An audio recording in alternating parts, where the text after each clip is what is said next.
Palabras maravillosas. ¿Cuántos de ustedes hablan palabras maravillosas? Bueno, pero vamos a hablar de la preciosa palabra del Señor, porque pues nuestras palabras muchas veces son palabras que hablan mentira, palabras que hablan, que hieren, ¿cierto? Son palabras que se ponen en duda.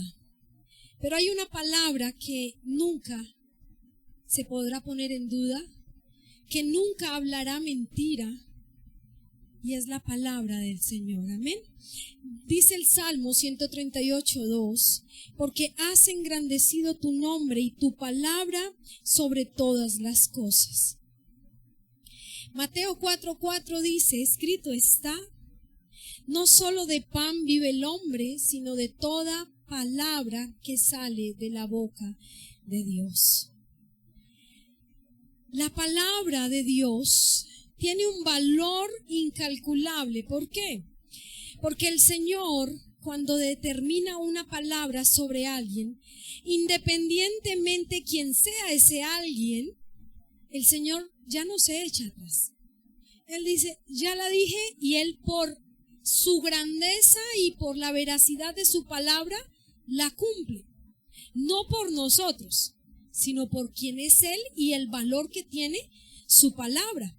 También el Señor nos enseña que no de la comida que diaria de nosotros vamos a vivir nosotros, que la verdadera comida se come es con el pan que Él nos da a través de su palabra. También nos prácticamente nos dice que a través de su palabra nosotros no sobrevivimos. Vivimos abundantemente porque su palabra hace eso. Pero hoy quiero hacer referencia a ciertas palabras maravillosas que declaró nuestro Señor Jesucristo. Y imagínense que cuando yo era niña, a nosotros en Semana Santa nos llevaban mucho a la finca de mis abuelos. Mis abuelos vivían en Cachipay, pero no vivían en el pueblo, vivían retirados en campo. Y pues uno de niño, pues rico que lo lleven a uno a una finca, ¿no? Porque eso uno la pasa sabroso. Pero cuando era Semana Santa, a nosotros no nos gustaba. Porque mis abuelos, y ustedes me corroboran si yo estoy mintiendo, yo estoy hablando hace 30, si de niña tengo 43, pongámosle que tuviera 6, hace 37 años. El Viernes Santo, yo recuerdo ese viernes, no se me olvida, no nos podíamos ni bañar, no nos dejaban. Yo recuerdo que mi abuela hacía los alimentos el día anterior. Ese día ni barrer se podía hacer. ¿Tengo o no tengo razón? Y nos sentaban mis abuelos con la radio, porque no podíamos mirar televisión, no podíamos ni reírnos. Imagínense todos mis primos que uno de niño, uno se mira con el otro y uno suelta la risa, no sabe ni por qué. Y nos ponían y nos sentaban a escuchar el sermón de las 7 palabras. Y me disculpan, pero yo no sé si es que ponían al sacerdote más viejito. Pero eso para nosotros era tortuoso escucharlo. Porque primero uno no entendía. Segundo, pues le parecía harto, porque pues uno era en otro plan. Pero hoy día, que entiendo la palabra del Señor, que sé el poder que tiene la palabra de Dios, entiendo sí la importancia de las palabras que Jesús declaró en la cruz. Y tal vez usted en el transcurso de su vida entera ha escuchado muchas veces hablar de las palabras que habló Jesús en la cruz. No de las de antes, sino cuando ya estaba Él ahí crucificado. Él habló 7 palabras, ¿cierto? Todos sabemos, o supongo, el que no lo sabe, pues apréndalo hoy. Que el Señor habló 7 palabras importantes. ¿Y qué tan importantes eran? Así como cuando uno ve una película o una novela, está el abuelo rico, millonario, en el lecho, en su cama, a punto de morir. y toda la familia está alrededor a ver qué dice. ¿Sí o no? Eso lo hemos visto. Va a contar a quién le va a dejar la plata que tiene, dónde dejó el testamento, va a decir, tengo otra familia, y uno que conoce la historia uno dice, uy, ahí se va a desatar la vaina.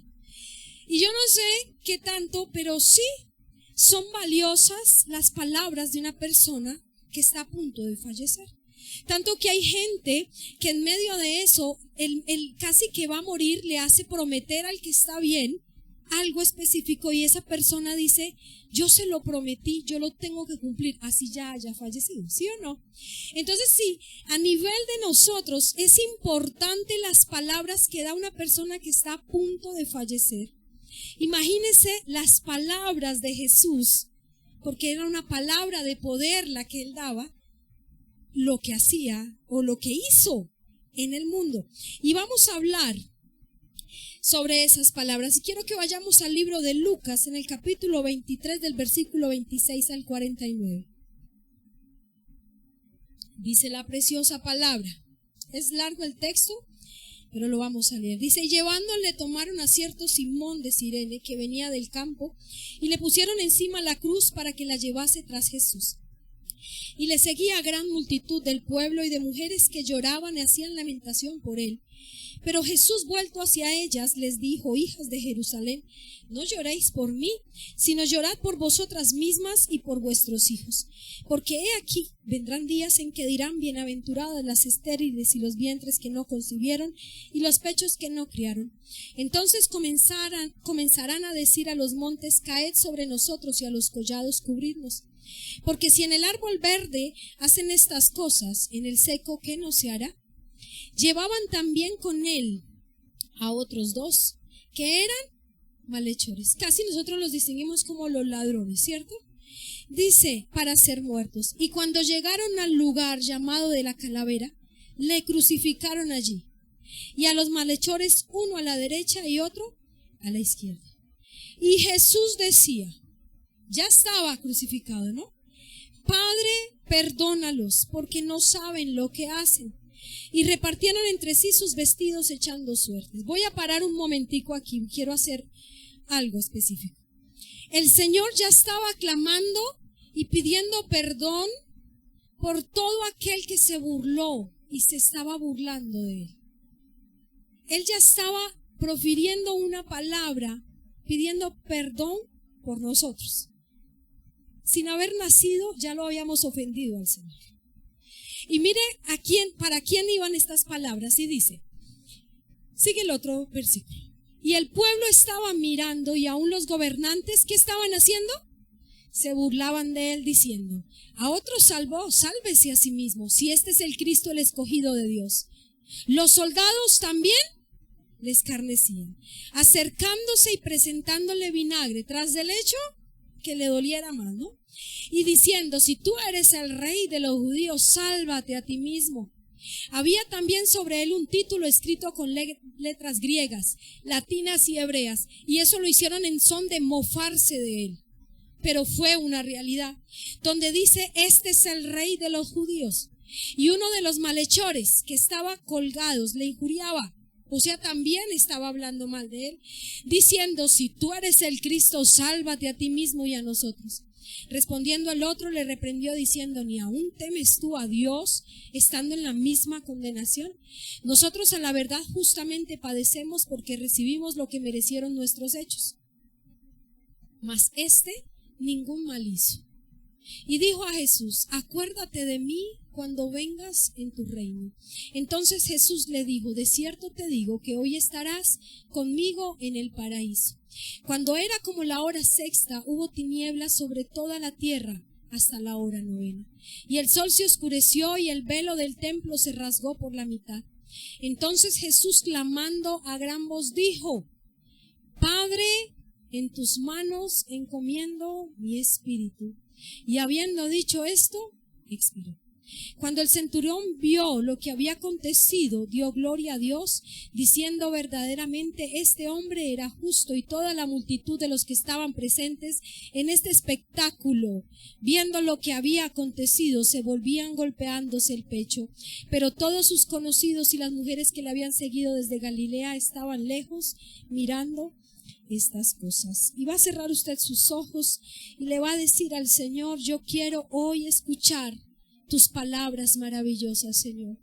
Quiero llevarlas en mi corazón, atesorarlas, Señor, y que ellas retumben en mis pensamientos, que yo pueda meditar, Señor, salir de este lugar meditando en tus maravillosas palabras, Padre. Hoy abro mi corazón para que tú, Señor, me hables, me guíes, Padre, y que tu Santo Espíritu sea el que hable hoy a nuestra vida, Señor. En el nombre de Jesús, amén y amén. Y entonces, usted leímos eso y dijo: pero ¿cómo así? ¿Cuáles 7? Solo aparecieron 3.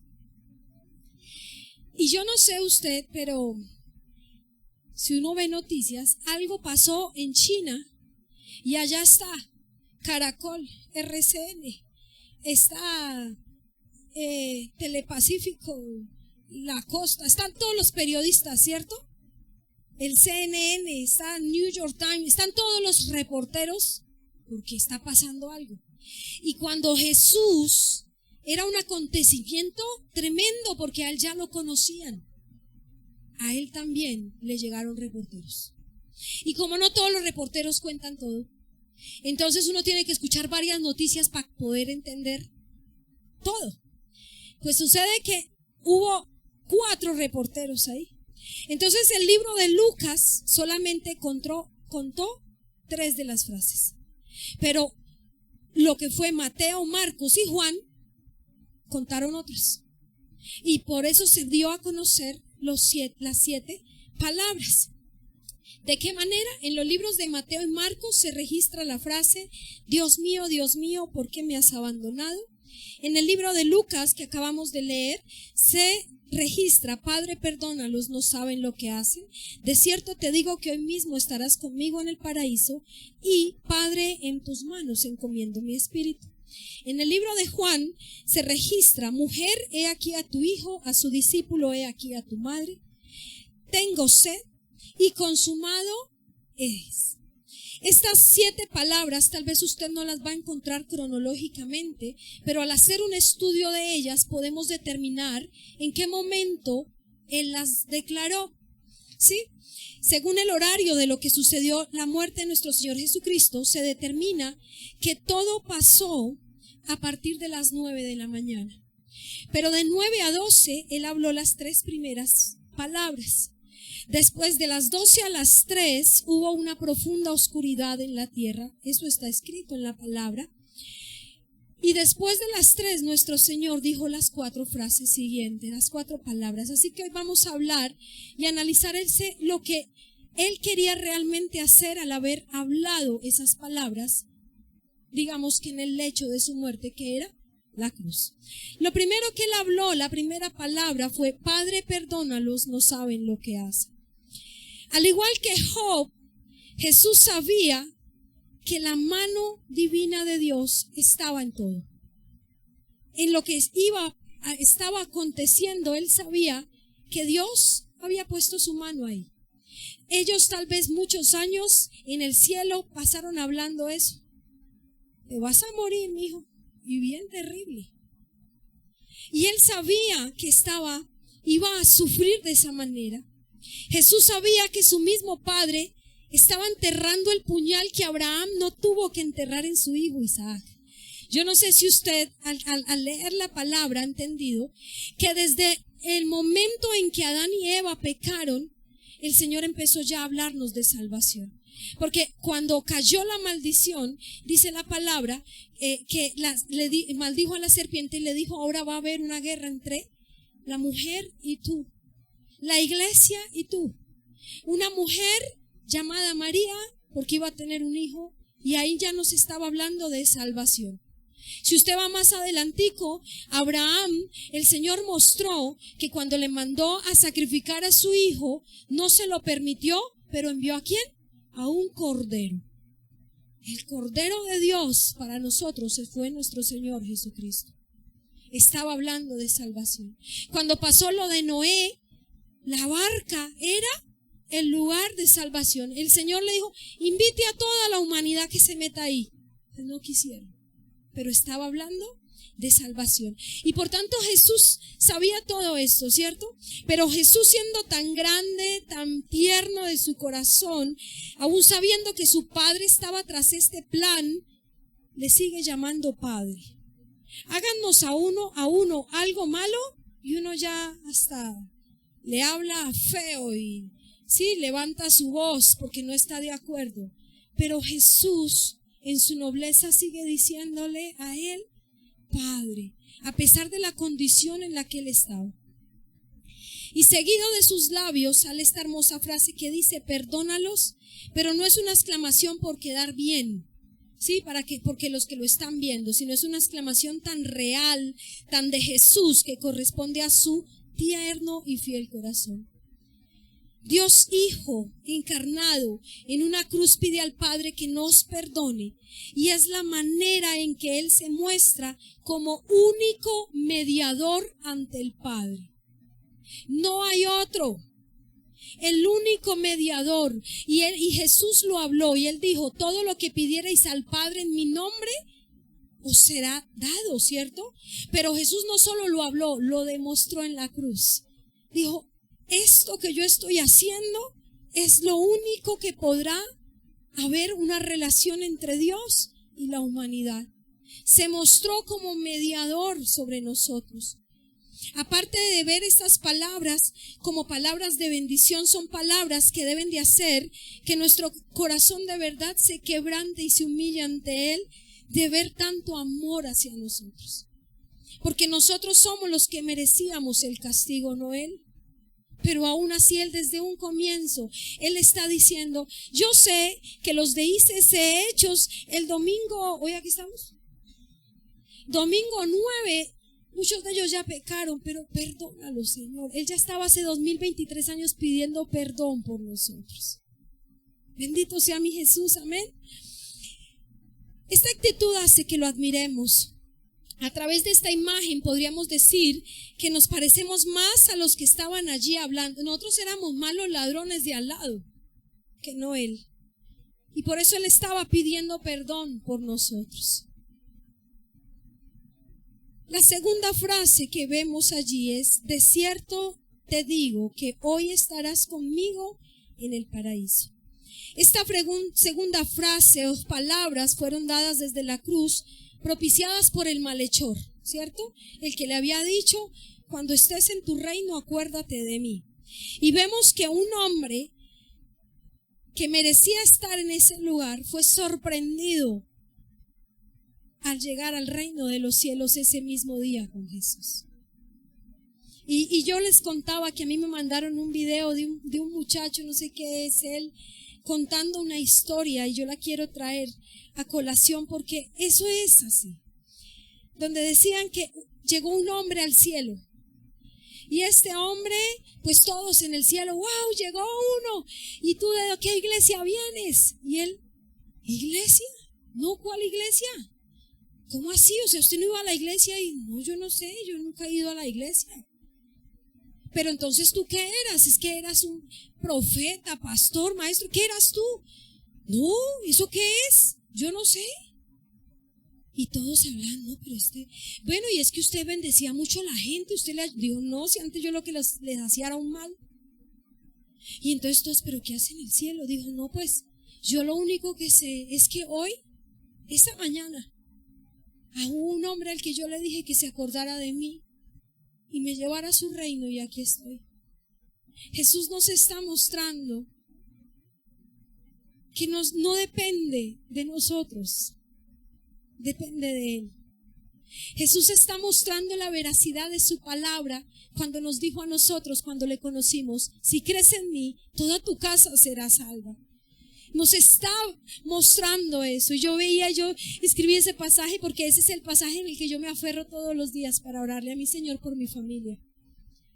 Siempre le digo, tú me dijiste que si yo creía en ti, yo más que creer, yo lo amo, yo vivo por él. Y así fuese como aquellos malhechores 5 minutos antes de fallecer, yo creo que tú vas a enviar la salvación a mi casa. Él estaba mostrando la veracidad de lo que es salvar.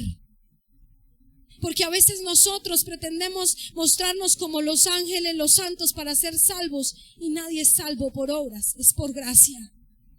Y la gracia de Jesús recayó sobre aquel hombre que solamente le aceptó y le dijo, te reconozco como Salvador. Aún el dolor y la debilidad física de Jesús no le impidió que siguiera haciendo su obra redentora en la cruz. Los privilegios que tuvo este hombre fue estar al lado de la fuente de la salvación, y no por merecerlo, solo por gracia. La soberana gracia de Dios que no tiene límites. La tercera palabra que habló fue, mujer, he ahí tu hijo, discípulo, he ahí tu madre. Vemos que la relación entre María y Jesús era una relación filial, ¿cierto? Era pues madre e hijo. Pero la relación que Jesús entendía con la mamá era muy diferente a la que nosotros podemos tener como con nuestros hijos. ¿Por qué? Dios es espíritu. Jesús, dice Juan, que el verbo se convirtió en carne, ¿cierto? El espíritu necesitaba un cuerpo para poder cancelar lo que el primer hombre hizo, Adán de pecado. Necesitaba morir en un cuerpo. Por tanto, necesitaba a esta mujer, y esta mujer que obviamente fue muy valiosa, ¿cierto? Ante los ojos del Señor para haberla escogido como que fuera su madre. Pero desde la cruz Jesús llama a María, no le dice mamá, no le dice ni siquiera María, le dice mujer. ¿Saben por qué? Porque Jesús desde la cruz le estaba haciendo entender a María que ella lo necesitaba más a él como su Salvador que no como su hijo. Porque si su hijo no hubiese estado, ella hubiera muerto eternamente igual que nosotros. Porque ella no tenía la divinidad de Cristo. Y él le quiso dar a entender eso. Tú fuiste mi madre, pero yo en estos momentos no soy tu hijo, soy tu Salvador, el Salvador de tu alma. Y se lo dio a entender. Pero también vemos otra cosa. Que María le dolió, sí le dolió el alma. De por sí se cumplió la palabra. En Lucas 2:34-35 dice la palabra. Y los bendijo Simeón y dijo a su madre María, he aquí, este será puesto para caída y para levantamiento de muchos en Israel. Estaba hablando de lo que iba a hacer Jesús. Dice, y para señal que será contradicha. Y mire lo que este hombre le dijo a María. Y una espada traspasará tu misma alma. Una cosa es un dolor de muela que es insoportable, pero el dolor de María, dijo, iba a traspasar el alma. Tal vez ella quería morirse con su hijo en esos momentos, pero aún Jesús tan amoroso muestra que él no se iba a olvidar de ella, y lo mostró diciéndole, te dejo un hijo, consuélate con él. Y dice la palabra que ese discípulo amado que era Juan, se la llevó inmediatamente a vivir con él. La tuvo con él. Eso nos muestra también Jesús a través de esta palabra y nos dice, hijos, cuiden de sus padres. Cuiden de sus padres. Ámenlos. Estén pendientes de ellos. No los abandonen. Eso nos enseña Jesús a nosotros, porque solemos hacerlo en muchas ocasiones. Y nos muestra que a pesar de cualquier pérdida que podamos tener, Dios restituye nuestras pérdidas a través del gran dolor de Jesús, dándonos una familia de fe. Cuando tenemos dolor, también tenemos una familia de fe. Dígale al que está a su lado, tú eres mi hermano.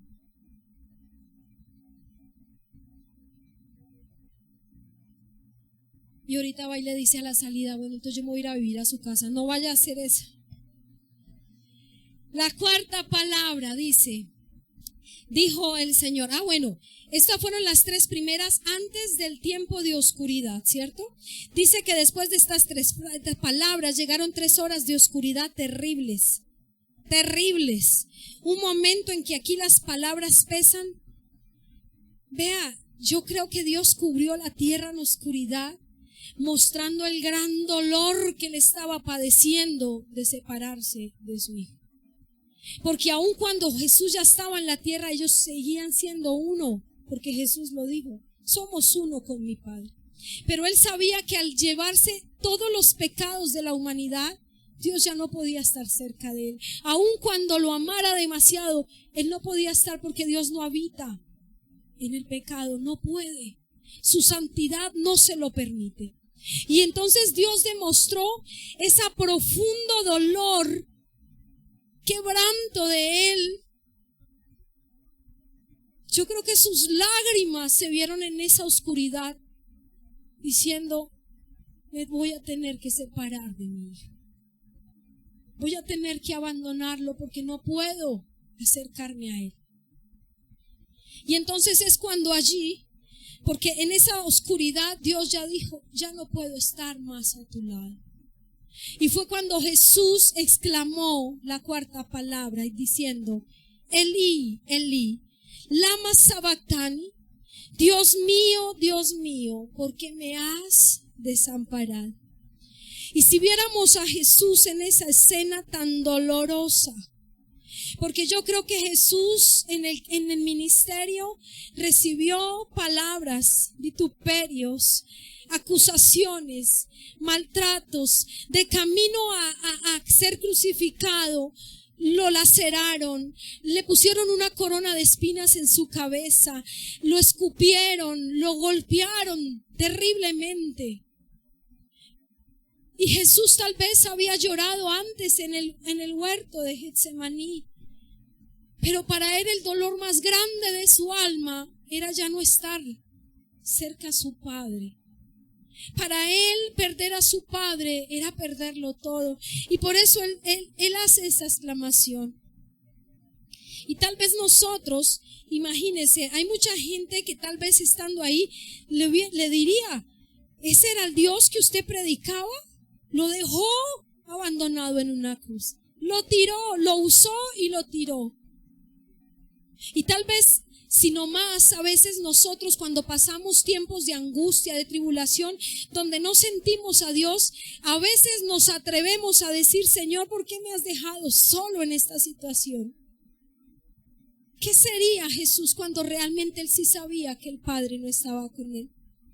Nos muestra Jesús el sufrimiento, que el sufrimiento es parte de nuestra vida, pero nos muestra su amor diciendo, yo ya me llevé tu sufrimiento en la cruz. Yo ya sé que es dolerme el alma por nosotros. Jesús, el Padre por nosotros, lo hizo pecado y Jesús experimentó el abandono de Dios. Y yo no sé usted, pero hablo a nombre propio. Hace más de 20 años conozco del Señor. Y para mí no puede haber cosa más horrible en mi vida que Jesús se vaya de mi lado. No poder saber o poder llegar a creer que Dios no esté conmigo.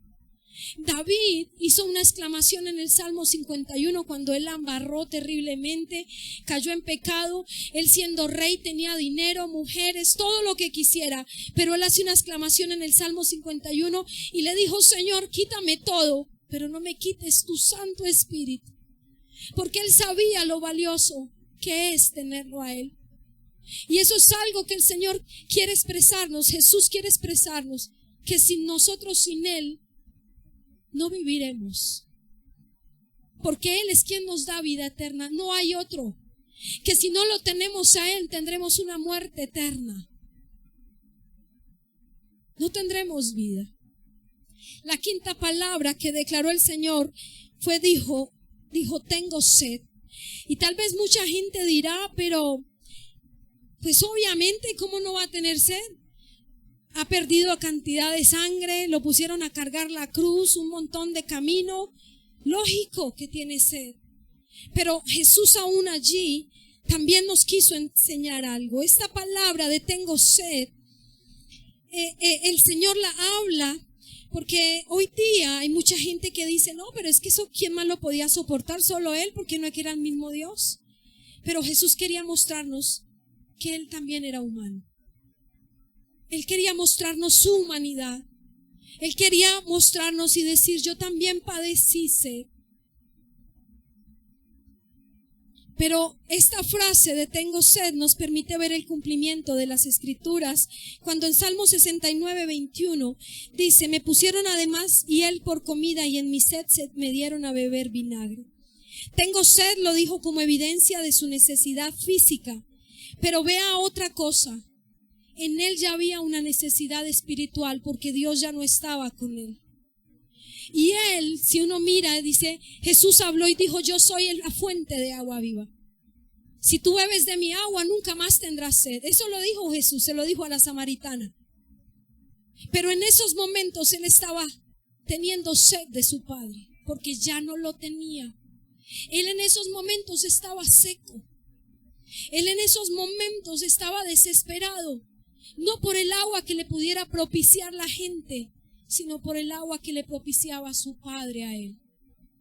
Y esto nos muestra Jesús al decir tengo sed, es que si Él es la fuente de agua, ni usted ni yo podremos estar saciados espiritualmente si estamos alejados de Él.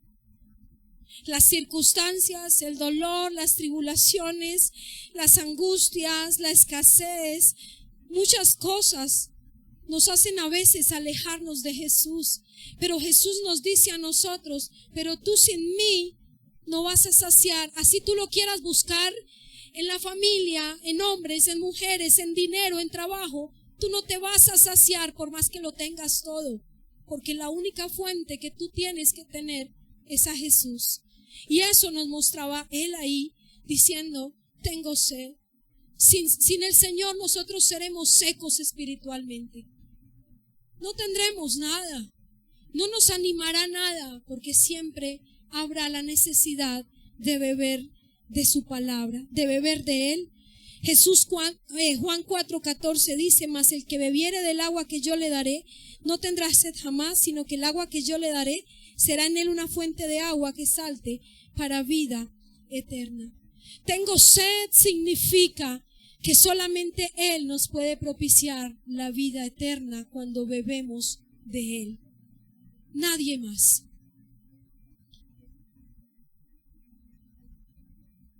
Y Él nos lo dice a nosotros en Apocalipsis 22:17. Ven y el que oye diga, ven. Y el que tenga sed, venga. Y el que quiera, tome del agua de la vida. ¿Cómo? Gratuitamente. Nos está diciendo, yo ya la pagué. Usted no tiene que pagar por eso. Yo ya lo hice en la cruz. La sexta palabra dice consumado es. Y consumado es, la palabra griega se llama tetelestai. ¿Y en qué momento se usaba esta palabra tetelestai? Se usaba de tres maneras. Era usada cuando una deuda quedaba pagada. Entonces, como cuando uno saca un crédito, ¿cierto? Y entonces cuando ya se acabó de pagar, que usted no debe nada, a usted le dan un paz y salvo, ¿cierto? En este caso, en ese tiempo, cuando ya la persona cancelaba su deuda, diciéndole tetelestai, estaba diciendo ya quedó pagado, pago quedó todo. También hace referencia a esta palabra cuando un siervo le encomendaban una tarea específica. Mire, vaya a la tienda, vaya, haga esto, en la casa haga lo otro. Y cuando ese siervo ha terminado, va y se presenta ante su amo y le dice, yo ya cumplí mi tarea.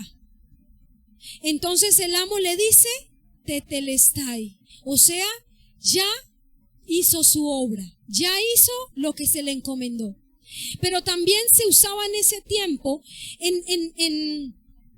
cuando se presentaba en el templo un cordero de 1 año de edad para sacrificio y se ofrecía la ofrenda. Entonces el sumo sacerdote tenía que inspeccionar el cordero antes de ofrecerlo. Y si para el sacerdote el cordero era perfecto, sin mancha, entonces el sacerdote, habiéndolo inspeccionado, decía tetelestai, o sea que el cordero estaba sin mancha.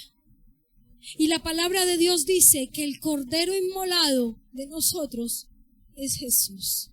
Él fue el cordero sin mancha que fue ofrecido. Entonces, cuando Jesús estaba declarando consumado estaba declarando 3 cosas. La deuda de la humanidad por causa del pecado ya está paga. Estaba diciendo, la obra, Padre, que tú me encomendaste, la terminé. Y estaba diciendo, Señor, yo fui el cordero sin mancha, porque yo no pequé contra ti. Está saldado. Consumado significa, es que Él hizo la obra por usted y por mí. Él la hizo, Él la efectuó. Fue el fin de los sacrificios, pero aparte de decir consumado cumplió la ley, terminó con los sacrificios del Antiguo Testamento, pagó la deuda, desarmó los poderes de las tinieblas, nos hizo libres, nos justificó y al mismo tiempo comenzó en nosotros una nueva vida. Porque la ley era para los judíos, pero para nosotros era la gracia. Y Jesús cumplió la ley y llegó a la cruz para decir, ahora es gracia. Y la gracia era para los gentiles. Y la gracia es para usted y para mí a través de lo que Él hizo. Cuando Él dijo consumado es que a partir de ese tiempo en adelante, mi gracia, dijo Jesús, los justifica a ustedes. Una sola palabra con grandes implicaciones que demuestran que somos los redimidos del Señor. Y Jesús lo escribió con sangre, que todo cuanto hemos hecho está pagado por Él. Y por último declaró, en tus manos encomiendo mi espíritu. Y tal vez uno dice, sí, ya se iba a morir y le estaba diciendo, Señor, llévame contigo. Pero vemos aquí que Jesús prácticamente le está entregando su vida a Dios. ¿Por qué? Porque Dios ya no estaba con él. Él sabía que había pecado porque se había tomado el pecado de la humanidad. Entonces él sabía que lo único que lo hacía devolver a él al cielo era entregarle su corazón a él. Como lo es con nosotros. Lo único que nos hace a nosotros ir al cielo es reconocer que Jesús es nuestro Salvador. Es necesario entender que yo debo entregarle mi vida al Señor, porque sin Dios yo no puedo hacer nada. La palabra de Dios dice que sin Dios nada podemos hacer. Nuestro Señor Jesucristo nos enseña que nosotros debemos entregar nuestra vida por completo a Él. Pero hay algo más importante que yo quiero hacer referencia en esta mañana, mis amados. Y tal vez no está dentro de las palabras, las 7 palabras, pero yo les dije en un principio que la palabra del Señor era verdad y se cumple la palabra. Y yo digo, se celebra hoy que ya resucitó y las palabras ya fueron declaradas. Pero ahora, ¿qué nos queda? Que todo lo que Él dijo lo cumplió, pero falta una cosa. Él dijo que iba a volver. Y el Señor está muy cerca. Pero esto que yo hacía, el Señor ponía tanto en mi corazón, la iglesia aún no está lista. Porque la iglesia está esperando las bendiciones. Señor, mi casa, Señor, mi familia, Señor, mi trabajo, Señor, mi salud, Señor, mis cosas, mi. Pero el Señor viene por una iglesia que ya no es mí, es Él. Él viene y dijo, yo volveré, pero no viene por todos, amados. Porque la palabra de Dios muestra que dos estarán labrando en el campo, uno se va, el otro se queda. La palabra de Dios dice que son 10 mujeres, 5 están listas con la lámpara y con el aceite. Y el aceite solamente se saca en la presencia del Señor. Pero dice que las otras también estaban listas con sus lámparas. Iban a la iglesia. Escuchaban la palabra, pero no buscaban a Dios. No lo estaban esperando. Y la palabra dice que esas 5 mujeres tuvieron que ir a buscar el aceite. El aceite no se encuentra de la noche a la mañana, mis amados. Porque el Señor dice en su palabra que Él vendrá como ladrón en la noche. Nadie sabe ni la hora ni el día. Pero Él pone y dice, pero cuando empiecen a acontecer tan seguido estas cosas, la hora está cerca. Y ya el Señor está cerca, amados. Y la palabra en estos momentos más importante que nosotros nos debe estar moviendo el corazón es que Él está por venir. ¿Y su iglesia cómo se encuentra hoy? ¿Cómo se encuentra usted hoy con el Señor? ¿Está listo? Y yo les contaba el jueves que estuvimos en el ayuno. Me perdonan para los que ya estuvieron volver a contar lo mismo. Pero recuerdo tanto porque yo hablo mucho de la venida del Señor. Porque yo anhelo su venida. Y yo le contaba porque un día, hace unas semanas atrás, estaba yo en mi celular buscando una canción y me apareció un video en donde decía el sonido del shofar y me dio por ponerla. Y pues yo lo tenía duro y mi hija estaba en el cuarto, Sofía, y me dijo, mamá, ¿qué suena? ¿Qué es ese sonido? Y yo, por solo molestarla, le dije, hija, mira, mi Jesús viene en las nubes. Y yo molestándola, se me salieron las lágrimas porque me emocioné de ese momento. Y yo dije, Señor, ¿cómo será cuando yo te pueda ver a ti venir en tu gloria en las nubes? Porque te espero, Jesús. Porque yo sí te espero, porque sí algo que yo anhelo, y no por temor, sino por amor. Porque si nomás sentirlo aquí, esas porcioncitas de su presencia son tan maravillosas, que será estar a Él, delante de Él, en su presencia. Y el Señor me hace entender que a veces estamos preocupados, porque lo dice la palabra, estarán en tiempos como Noé, en casamientos, en borracheras, estarán en pecado. Los que conocen estarán pensando en sus casas, en sus carros, en su vida, cuando el Señor dice, yo no vengo por los que tienen todo eso, que han querido labrar en la tierra cuando no has labrado tesoros en el cielo. Y más que estar pendiente de eso, es que tú le puedas decir al Señor, yo no me quiero quedar, Señor. Yo quiero estar listo. Yo quiero estar lista para tu venida. Que ya en tus pensamientos y en tu corazón no esté más el querer buscar otras cosas. Busca irte con el Señor. Que esa sea tu necesidad más grande, decir, yo me quiero ir contigo, Jesús.